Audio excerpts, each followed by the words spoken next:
चलिए चालू। तो अपन ने क्या बोले, पीरियोडिक टेबल पढ़ रहे।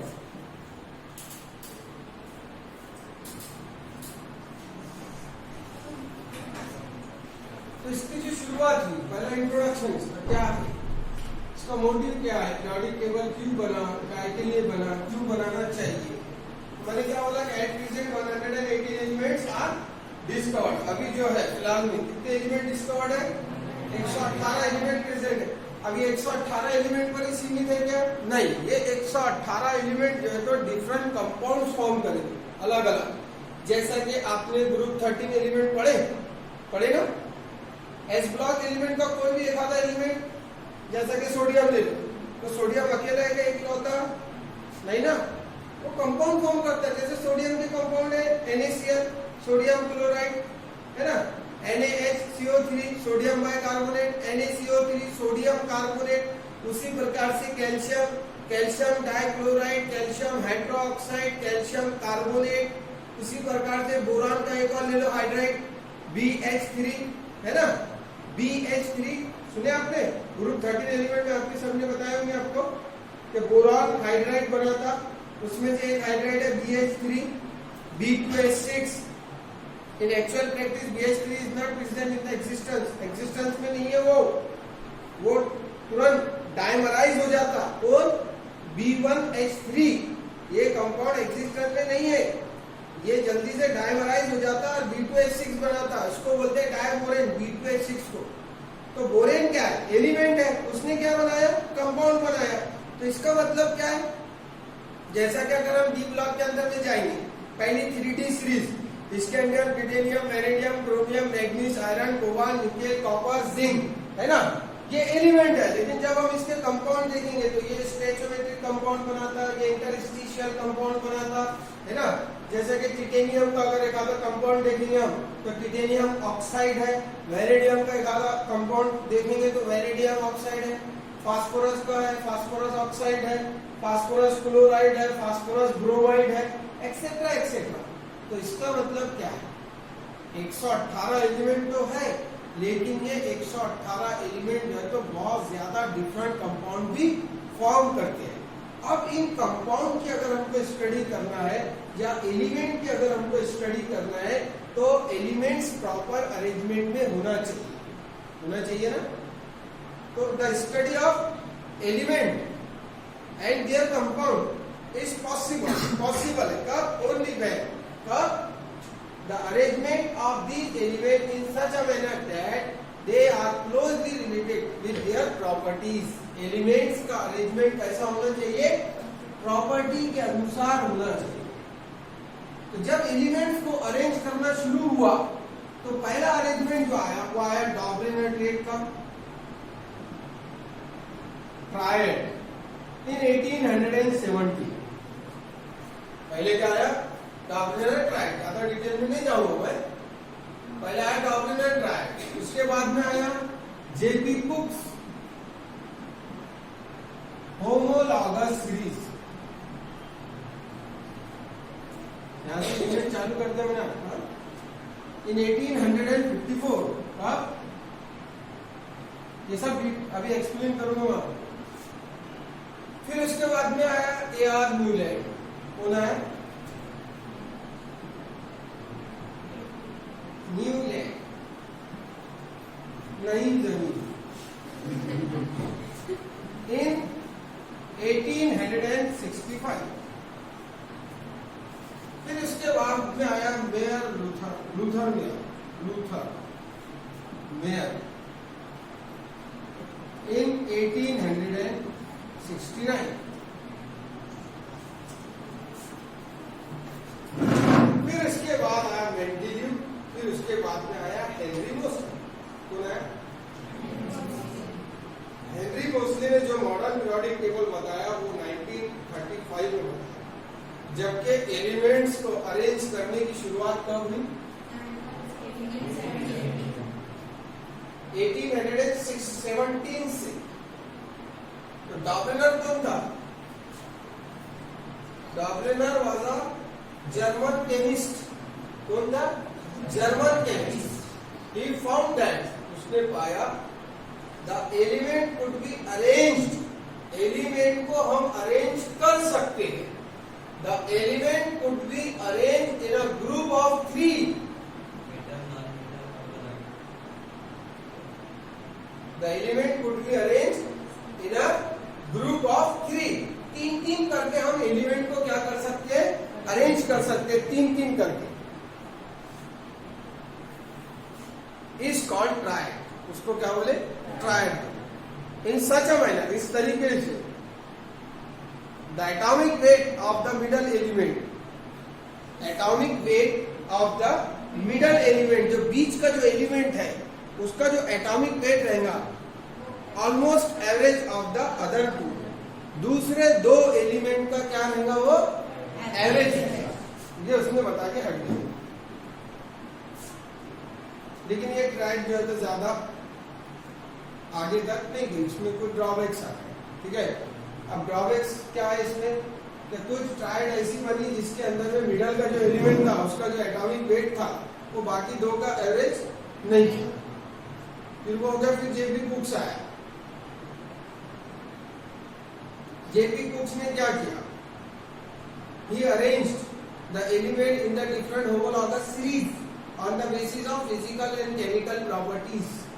एलिमेंट की फिजिकल और केमिकल प्रॉपर्टी के बेसिस पर इसने एलिमेंट्स को अरेंज किया इन द होमोलॉगस सीरीज। काय में, होमोलॉगस सीरीज के अंदर। एंड ही फाउंड दैट, अब उसने पाया कि atomic weight of the element in the homologous series increases. Element का एटॉमिक वेट जो है वो होमोलॉगस सीरीज के अंदर में बढ़ते जाता।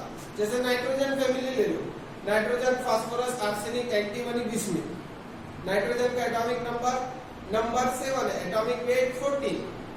अच्छा, 14 फिर 31 फिर 69 एक्सेट्रा। एटॉमिक वेट क्या होते गया, बढ़ते गया। ठीक है, लेकिन कई इसमें भी ड्रॉबैक आया। फिर उस पर ओवरकम आने के लिए कौन आया, A.R. Newland, is a English chemist. ये कौन था, इंग्लिश केमिस्ट। ये इंग्लिश, जॉन डेल्टन वो भी इंग्लैंड का साइंटिस्ट था, न्यूलैंड ये भी इंग्लैंड का साइंटिस्ट था, डॉबलिनर ये जर्मन है, लूथरवेयर ये भी जर्मन है। उसके बाद में इवानोविच मेंडेलीव, इवानोविच नाम है उसका पूरा, Ivanovich Mendeleev, he is also German chemist. वो भी कौन है, जर्मन केमिस्ट है। तो फिर उसका A.R. न्यूलैंड आया। फिर उसने क्या किया,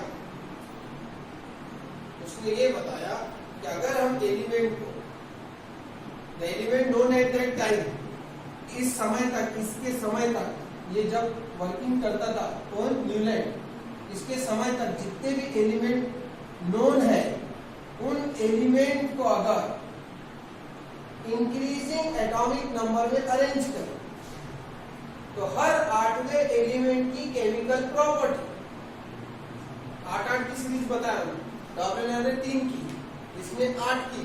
इसने बोला कि अगर हम इंक्रीजिंग एटॉमिक नंबर के हिसाब, एटॉमिक वेट के हिसाब से एलिमेंट्स को अरेंज करेंगे तो 8वां जो एलिमेंट है, 8वें एलिमेंट की केमिकल प्रॉपर्टी सेम रहेंगी, किसके जैसी, पहले के जैसी। And it is called as law of octane. तो उसको ऐसा बोलते सारे रस्यूम बता रहे, एलिमेंट को पढ़ते ऐसा निकलता है ना। तो ज्यादा दिन तक के वो भी नहीं चला। फिर उसके बाद में कौन आया, लूथरवेयर।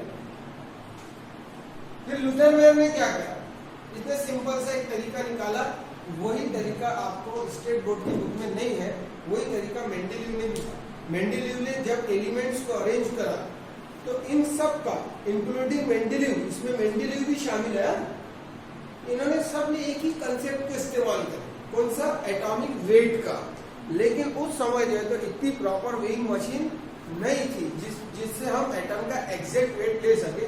इसलिए एलिमेंट के एटॉमिक वेट के अंदर में एरर्स आते थे, जिसकी वजह से इनके अरेंजमेंट में भी क्या आया, एरर आते गए।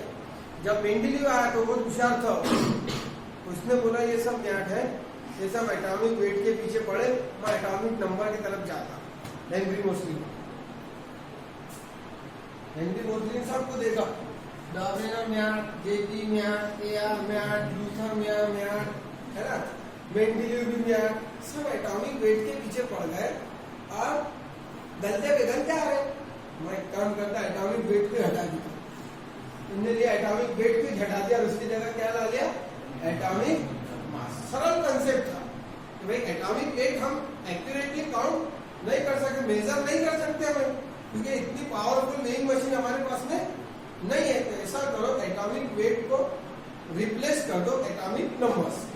मेंडेलीव ने जब एलिमेंट्स को अरेंज किया था तो उसने अपने पीरियोडिक टेबल के अंदर में आइसोटोप और आइसोबार के लिए भी जगह छोड़ा था। ये सब 10वीं का है। ये हमको नया क्या पढ़ना है इसमें, 11 के अंदर हमको नया क्या पढ़ना है, तो हमको पीरियोडिक ट्रेंड पढ़ना है इसमें।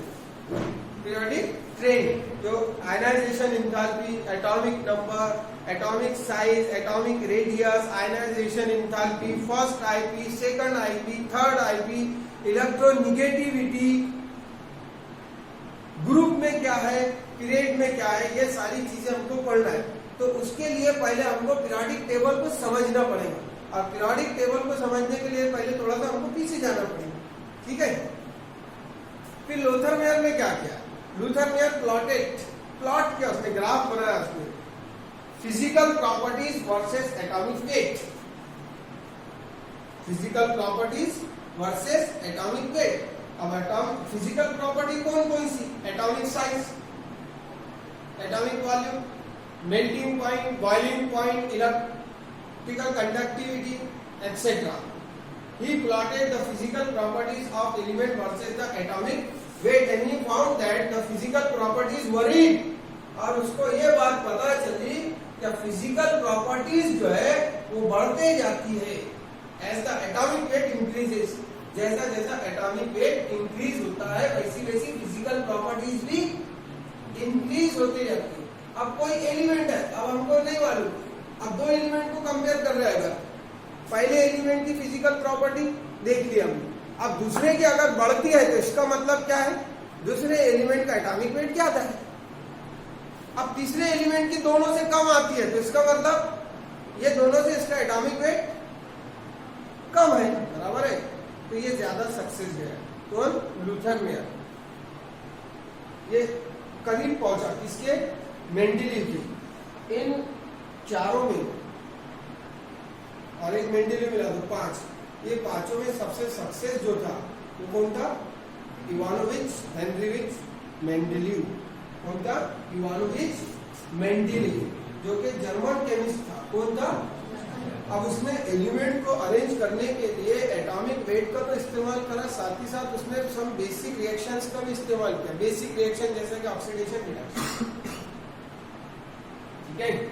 देन उसने अपना पीरियोडिक टेबल बनाया और उसने कुछ एलिमेंट, उस समय जो एलिमेंट डिस्कवर्ड नहीं हुए थे उनके लिए भी एम्प्टी स्पेस छोड़ा था, तो यहाँ पर ये एलिमेंट आ सकता। साथ ही साथ उसने जो है तो आइसोटोप और आइसोबार के लिए भी जगह छोड़ा था कि यहाँ पर आइसोटोप या आइसोबार आएगा। उसके बाद में आया हेनरी मोसली। कौन आया, Henry Moseley. Henry Moseley proposed the long form of periodic table. The long form of periodic table or extended form of periodic table is called as modern periodic table. इसके बाद कौन आया, Henry Moseley. कौन आया, Henry Moseley.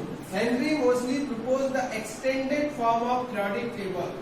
The extended form of periodic table is also called as modern periodic table or long form of periodic table.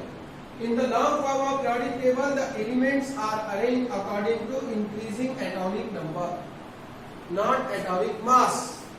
Therefore, atomic number is the periodic function of element. इसलिए atomic number क्या था, periodic function था। किसके लिए, ये सब चलेगा मालूम। इसके बाद कौन आया, हेनरी मोसली ने बोला ये सब क्या है, म्याट है, एक के पीछे भाग गए थे। मैं क्या करता, एटॉमिक वेट को बदल देता, किससे, एटॉमिक नंबर से। अब एटॉमिक नंबर किसको बोलते हैं अपन बाद में देखेंगे, अभी सिर्फ जनरल इंट्रोडक्शन देखो।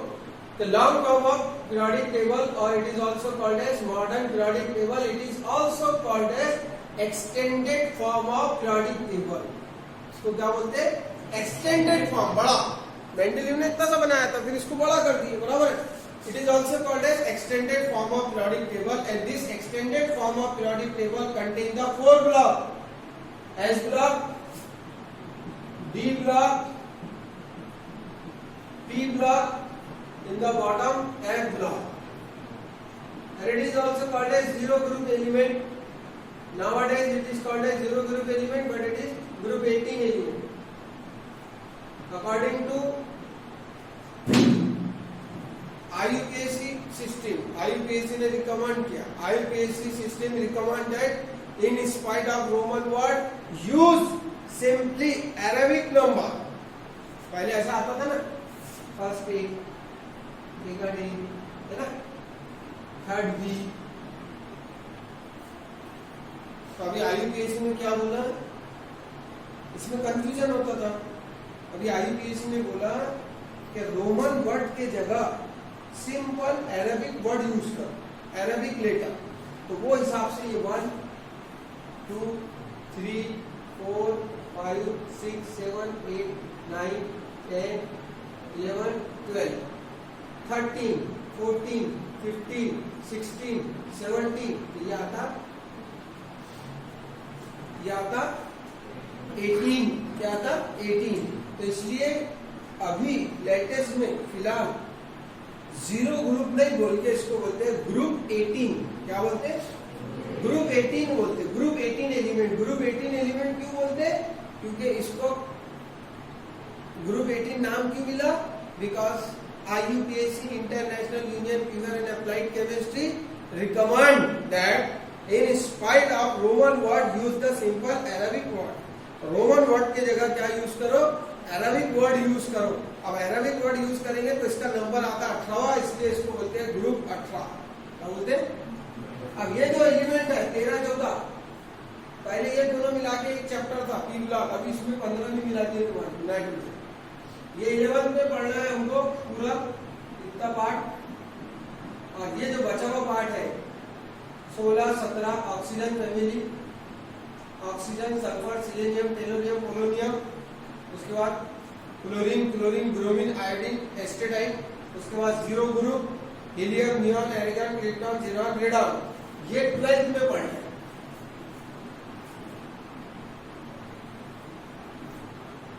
अब अगर ये इनऑर्गेनिक का पार्ट है, क्या का? इनऑर्गेनिक का। Inorganic chemistry can be defined as it is a branch of chemistry that deals with the study of elements other than carbon. Periodic table के अंदर जो 118 एलिमेंट है उसमें से कार्बन को छोड़ दिया जाए, कार्बन को छोड़ दो, बाकी के जितने भी एलिमेंट है उन सब की केमिस्ट्री टाइम में पढ़ेंगे inorganic chemistry. Therefore, inorganic chemistry is the branch of chemistry that deal with the study of elements other than carbon. Carbon को छोड़कर जितने भी एलिमेंट है वो सब की स्टडी तुमको काहे में करना है? इनऑर्गेनिक केमिस्ट्री में। फिर एलिमेंट की स्टडी तो करना है, साथ ही साथ एलिमेंट कौन कौन से डिफरेंट कंपाउंड्स बनाता है उसकी भी स्टडी करना है। जैसे ग्रुप 13 आपको पढ़ा है, ग्रुप 13 के अंदर आपके सामने आपको बताएंगे बोरेक्स। बोरेक्स कैसा बनता? बोरेक्स का फार्मूला क्या है? Preparation of borane, diborane, diborane कैसा बनता? डाइबोरेन का नेचर क्या है? बिकॉज बोरेन एलिमेंट है। बोरेन क्या है? एलिमेंट। डाइबोरेन बोरेन का कंपाउंड है। हाइड्राइड ऑफ बोरेन क्या है?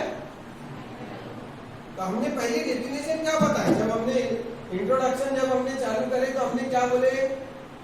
Nowadays or at present 118 elements are discovered. Present में 118 एलिमेंट डिस्कवर्ड हो गए हैं and these elements form the different compound, और ये एलिमेंट डिफरेंट कंपाउंड भी बनाते हैं। If we want to proper study of these element and compound, अगर हम इन एलिमेंट की प्रॉपर स्टडी करना चाहते हैं, the element should be arranged in the proper manner. तो एलिमेंट काहे में होना चाहिए? प्रॉपर मैनर में होना चाहिए। और arrangement of these elements should be in such a manner that they have close relation with their properties. Arrangement और एलिमेंट की प्रॉपर्टी दोनों में रिलेशन होना चाहिए, close relation, and hence it make the study simpler. इसलिए ये study को क्या बनाएगा, सिंपलर बनाएगा। अब इनके हिसाब से इतने ज्यादा कॉम्प्लिकेशन आ गए थे अरेंजमेंट के अंदर कि हमको समझना थोड़ा मुश्किल हो गया था, इसलिए हमको एक सोफिस्टिकेटेड फॉर्म चाहिए था काय का, एलिमेंट्स की अरेंजमेंट का, काय का एक आसान फॉर्म में हमको एलिमेंट का क्या चाहिए था, अरेंजमेंट चाहिए था। मेरी बात पे गौर करना, मेरी बात को याद रखना जो मैं इंट्रोडक्शन में बोल रहा, प्रॉपर्टी और अरेंजमेंट में रिलेशनशिप चाहिए, तभी हम स्टडी को सिंपलर बना सकते हैं, समझ गए। इसलिए आपने बोरॉन चैप्टर जब आपके सर ने आपको पढ़ाए होंगे तो आपके सर ने आपको डायगोनल रिलेशनशिप बताए होंगे, diagonal relationship of boron with aluminium. इसका मतलब क्या होता है, जो कैरेक्टर बोरॉन के है वही कैरेक्टर एल्यूमिनियम के लिए, that is called as diagonal relationship. यहाँ बोरॉन है, यहाँ एल्यूमिनियम है, ये दोनों के बीच में तिरछी रिलेशन, उसको बोलते हैं डायगोनल रिलेशनशिप। क्या बोलते हैं, डायगोनल रिलेशनशिप। अगर ये मोनोएटॉमिक फॉर्म में, फॉर एग्जांपल बता रहा हूं, अगर ये नॉन मेटेलिक है तो ये भी नॉन मेटेलिक होना चाहिए। अगर ये एलोट्रॉपी शो करता है तो ये भी एलोट्रॉपी बतानी होगा। अगर इसके हैलाइड मोनोमेरिक फॉर्म में है तो इसके भी हैलाइड मोनोमेरिक फॉर्म में होना चाहिए। इसको बोलेंगे डायगोनल रिलेशनशिप। क्या बोलेंगे, एक जो ब्लॉक के अंदर या ग्रुप के अंदर सपोज हाइड्रोजन, लिथियम या बेरिलियम। अब लिथियम के वैलेंस शेल में एक इलेक्ट्रॉन है तो इसके नीचे जितने भी एलिमेंट है एग्जांपल, वो सब के वैलेंस शेल में कितने इलेक्ट्रॉन होना चाहिए, एक। ये सब की वैलेंसी, अगर लिथियम की वैलेंसी एक है तो सबकी वैलेंसी, ये ग्रुप नंबर क्या बताता, group number indicate the valency of element. है प्रॉपर, प्रॉपर आ गया। अब 118 में से एक की वैलेंसी बताऊं क्या मैं, नहीं, चुनना पड़ेगा एक एक को। आसान काम, ब्लॉक के ग्रुप में जितने एलिमेंट है इसका ग्रुप नंबर क्या है, एक, तो सबकी वैलेंसी एक। कभी भी ऐसा कंपाउंड क्यों बनता NaCl, ऐसा क्यों नहीं बनता NaCl2?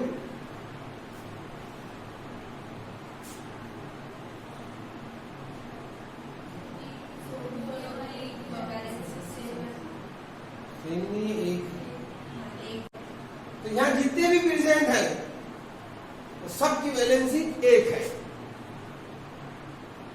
Group number 2, group number मैंने बोल दिया आपको कि ग्रुप नंबर क्या बताता, वैलेंसी बताता, क्या बताता। अब ग्रुप नंबर 2 में जितने भी एलिमेंट है वो सबकी वैलेंसी क्या है, इसलिए जब भी सोडियम बेस बनाएगा तो ये NaOH बनाएगा, लेकिन कैल्शियम जब भी बेस बनाएगा तो ये CaOH/2 बनाएगा, क्योंकि ये पीरियोडिक टेबल में ग्रुप नंबर 2 को बिलोंग करता है और ग्रुप नंबर 2 है इसका मतलब इसकी वैलेंसी 2 है, मतलब ये 2 बॉन्ड बनाएगा। लेकिन इसमें ट्विस्ट आते हैं बीच बीच में, क्या आते हैं, अब तुम बोरान का बोलेंगे।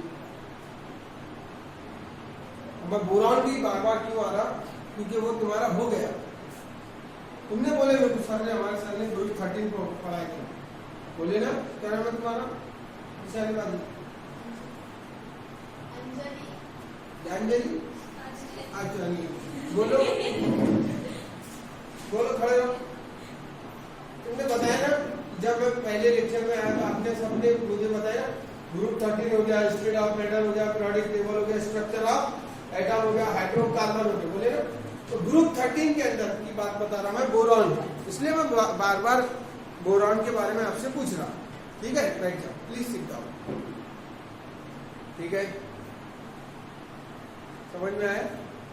महाशय क्या नाम है तुम्हारा, रणनीत, सरनेम क्या देखे, समझ में आया आपको। होशियार बुड्ढा था और हेनरी मोस्ली ऐसा अरेंजमेंट करा उनने एलिमेंट का, कहीं से भी कोई भी एलिमेंट उठा लो और ऐसी अरेंजमेंट करी है इसकी कि ग्रुप में स्टडी करेंगे तो अलग, पीरियड में स्टडी करेंगे तो अलग। ग्रुप में कैसी स्टडी, टॉप टू बॉटम, और पीरियड में study left to right. Electronic configuration का पार्ट मैंने स्किप कर दिया, नहीं तो आज मैं इलेक्ट्रॉनिक कॉन्फ़िगरेशन लेने वाला था। मेरे हिसाब से आप सभी को इलेक्ट्रॉनिक कॉन्फ़िगरेशन आती है। कितने लोगों को इलेक्ट्रॉनिक कॉन्फ़िगरेशन आती, रेज योर हैंड। ये तो कल अपन इलेक्ट्रॉनिक कॉन्फ़िगरेशन का पार्ट पढ़ेंगे। समय समाप्त हो गया अभी वैसा तुम्हारा। बोलो बेटा कितने लोगों को आती है इलेक्ट्रॉनिक कॉन्फ़िगरेशन? तेरा नाम क्या है? किसको सुना रहा तू? कुणाल। हाँ बोल तो 2 बार कुणाल। इलेक्ट्रॉनिक कॉन्फ़िगरेशन आती पूरा अच्छी तरह चल पता, कैल्शियम की इलेक्ट्रॉनिक कॉन्फ़िगरेशन। अच्छा इसका इंडिया भी पता चल।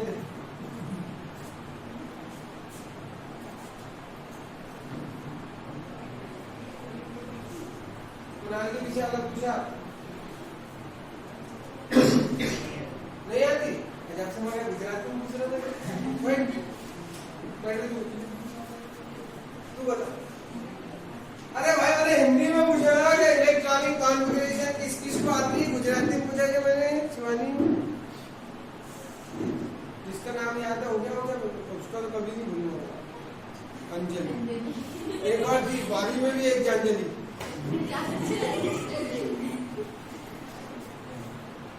नहीं आती।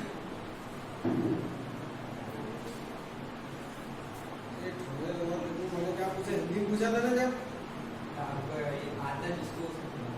अरे तो तूने